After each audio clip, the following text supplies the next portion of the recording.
দেখে নিন কি কি খাবার আমাদের ব্রেনকে সুস্থ সবল তীক্ষ্ণ করতে সাহায্য করে। মস্তিষ্কের জন্য উপকারী কয়েকটি খাবারের তালিকা নিম্নে দেওয়া হলো। 1 নম্বরে রয়েছে চীনাবাদাম ও আখরোট। এর উপকারিতা: ওমেগা 3 ফ্যাটি অ্যাসিড ভরপুর, যা মস্তিষ্কের কোষ মেরামত ও স্মৃতিশক্তি বাড়াতে সাহায্য করে। আপনি লক্ষ্য করেছেন আখরোট দেখতে হুবহু আমাদের মস্তিষ্কের মতো, তাই আখরোট সত্যিই মস্তিষ্কের জন্য একটি চমৎকারী খাবার। 2 নম্বরে রয়েছে বিভিন্ন প্রকারের মাছ, স্যামন, টুনা, এছাড়াও সামুদ্রিক যে কোনো মাছ। উপকারিতা: DHA নামক ওমেগা ফ্যাটি অ্যাসিড থাকে, যা ব্রেনের গঠন ও কার্যকারিতা বাড়ায়। 3 নম্বরে রয়েছে ডার্ক চকলেট, ফ্লাভোনয়েড, ক্যাফেইন এবং অ্যান্টিঅক্সিডেন্ট সমৃদ্ধ, যা আমাদের মনোযোগ ও মুড ভালো রাখতে সাহায্য করে। তবে ডার্ক চকলেট পরিমাণের বেশি খেলে আপনার বিপদ হতে পারে। 4 নম্বরে রয়েছে বেরি জাতীয় ফল, ব্লুবেরি, স্ট্রবেরি, ব্ল্যাকবেরি।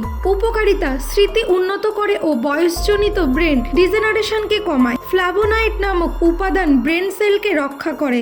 5 নম্বরে রয়েছে ডিম। উপকারিতা: ডিমের ভেতরে ক্লোরিন নামে একটি উপাদান থাকে, যা নিউরোট্রান্সমিটার তৈরিতে সাহায্য করে, স্মৃতিশক্তির সঙ্গে সম্পর্কযুক্ত। এছাড়াও ভিটামিন বি থাকে, যা ব্রেনের কার্যক্ষমতায় উন্নত করে।